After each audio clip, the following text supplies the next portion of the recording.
Hi guys, welcome to my channel. ఇది మా beach day vlog అనమాట.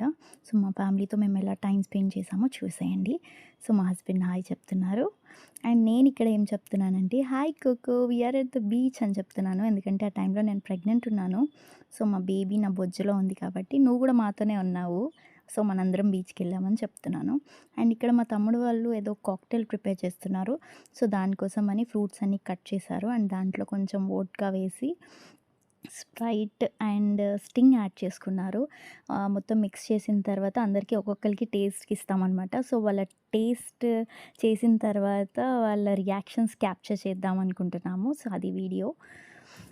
సో ఇక్కడ మా మమ్మీకి టేస్ట్‌కి ఇవ్వగానే బావుందని మొత్తం తాగేసింది. మా పెద్దమ్మకైతే వగరుగా ఉంది, బాగలేదు అని చెప్పింది. మా అమ్మమ్మకైతే నచ్చింది. అండ్ మా తమ్ముడు ఇక్కడ కొంచెం ఫన్ క్రియేట్ చేస్తున్నాడు. ముగ్గురం పట్టుకొని వెయ్యాలి అని, అదొక తాంబూలంలాగా. అండ్ మా బావకి టేస్ట్ చేయడానికి ఇవ్వగానే చెప్పులు తీసేసి ఒక మహాప్రసాదం స్వీకరిస్తున్నట్టే దాన్ని టేస్ట్ చేశారు.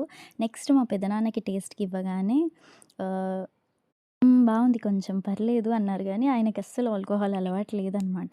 అది చేదుగా, వికారంగా అనిపిచ్చింది. మా పెదనాన్న వద్దంటున్నా సరే మళ్ళీ సెకండ్ టైమ్ ఇచ్చారు టేస్ట్ చేయమని. ఆయనైతే బాగలేదు, అస్సలు బాలేదని చెప్పారు. ఎందుకంటే ఆయనకి దాంట్లో వోడ్కా ఉందన్న సంగతి కూడా తెలీదు పాపం. మేమందరం అలా నవ్వుకున్న తర్వాత ఇంకా నెక్స్ట్ వచ్చేసి మా మావయ్య టేస్ట్ చేశారు. ఆయన కూడా టేస్ట్ చేసిన తర్వాత మేము నెక్స్ట్ బీచ్‌కి వెళ్ళిపోయాము. అక్కడ మంచిగా పిక్చర్స్ దిగాము. దాంట్లో ఆడుకున్నాము. బీచ్‌లో బాగా ఎంజాయ్ చేసి తర్వాత మళ్ళీ మేము ఇంటికొచ్చేసాము. ఇక్కడ మా అమ్మమ్మ చూడండి, తను ఇలాగ బిహేవ్ చేసింది. చాలా ఫన్ క్రియేట్ అయింది మాకు. సో ఈ బీచ్ మీరెక్కడ అనుకుంటున్నారు తెలిస్తే కామెంట్ చేయండి.